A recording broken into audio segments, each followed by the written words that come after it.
प्रधानमंत्री नरेंद्र मोदी ने हैदराबाद हाउस में सऊदी अरब के क्राउन प्रिंस मोहम्मद बिन सलमान बिन अब्दुल अजीज अल सऊद के साथ प्रतिनिधि मंडल स्तर की वार्ता की। पीएम मोदी से मुलाकात से पहले राष्ट्रपति भवन में उनका औपचारिक स्वागत किया गया। इस मौके पर राष्ट्रपति द्रौपदी मुर्मू भी मौजूद रहीं। सऊदी क्राउन प्रिंस 3 दिनों की यात्रा पर दिल्ली पहुंचे हैं।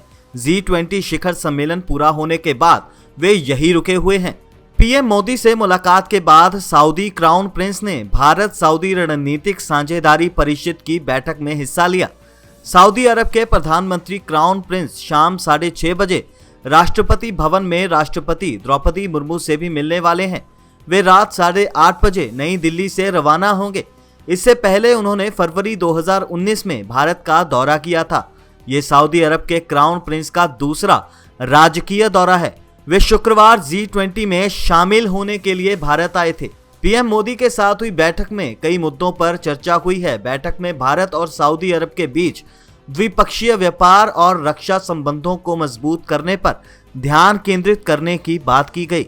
मोहम्मद बिन सलमान ने कहा है कि मुझे भारत आकर बेहद खुशी हो रही है। मैं G20 शिखर सम्मेलन के लिए भारत को बधाई देना चाहता हूं। उन्होंने कहा कि भारत और सऊदी अरब अपने उज्जवल भविष्य के निर्माण के लिए मिलकर काम करेंगे। पीएम मोदी ने एसपीसी की पहली बैठक की शुरुआत होने पर दोनों देशों के प्रतिनिधि मंडल को संबोधित किया। उन्होंने कहा कि भारत सऊदी रणनीतिक साझेदारी परिषद की पहली बैठक में भाग लेते हुए मुझे खुशी हो रही है। हम हमारे संबंधों में नए और आधुनिक आयाम जोड़ रहे हैं। भारत के लिए सऊदी अरब हमारे सबसे महत्वपूर्ण स्ट्रेटेजिक पार्टनर में से एक है। विश्व की 2 बड़ी और तेज गति से बढ़ने वाली अर्थव्यवस्थाओं के रूप में हमारा आपसी सहयोग पूरे क्षेत्र की शांति और स्थिरता के लिए महत्वपूर्ण है।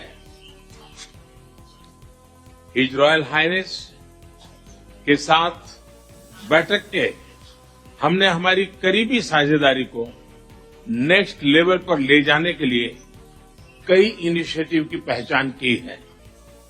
आज की हमारी बैठक से हमारे संबंधों को एक नई ऊर्जा, एक नई दिशा मिलेगी और हमें मिलकर मानवता की भलाई के लिए काम करते रहने की प्रेरणा मिलेगी। 2019 में सऊदी अरब की यात्रा के दौरान इसका ऐलान किया गया था। पिछले 4 सालों में ये हमारी रणनीतिक साझेदारी को और भी ज्यादा मजबूत करने वाला माध्यम बनकर उभरा है। प्रधानमंत्री मोदी ने कहा कि इस काउंसिल के तहत 2 समितियों की कई बैठकें हुई हैं, जिनसे हमारा आपसी सहयोग लगातार बढ़ रहा है। बदलते वक्त की जरूरतों के मुताबिक हम हर रोज नए और आधुनिक आयाम जोड़ रहे हैं। उन्होंने कहा कि भारत के लिए सऊदी अरब सबसे महत्वपूर्ण रणनीतिक भागीदारों में से एक है। दुनिया की 2 बड़ी और तेजी से बढ़ती अर्थव्यवस्थाओं के तौर पे हमारा आपसी सहयोग पूरे क्षेत्र और शांति और स्थिरता के लिए बेहद जरूरी है। खाड़ी मुल्कों में शामिल सऊदी अरब भारत के प्रमुख रणनीतिक साझेदारों में से एक है। पिछले कुछ सालों में दोनों देशों के रिश्ते काफी मजबूत हुए हैं। पीएम मोदी अपने 9 साल के कार्यकाल में 2 बार सऊदी अरब के दौरे पर गए हैं। दोनों देशों ने अपनी सुरक्षा साझेदारी को मजबूत करने पर जोर देना शुरू किया है। तत्कालीन सेना प्रमुख जनरल MM नरवणे ने दिसंबर 2020 में सऊदी अरब का दौरा किया था। तब से ही दोनों देशों के टॉप सैन्य अधिकारी एक दूसरे के मुल्कों का दौरा करते रहते हैं।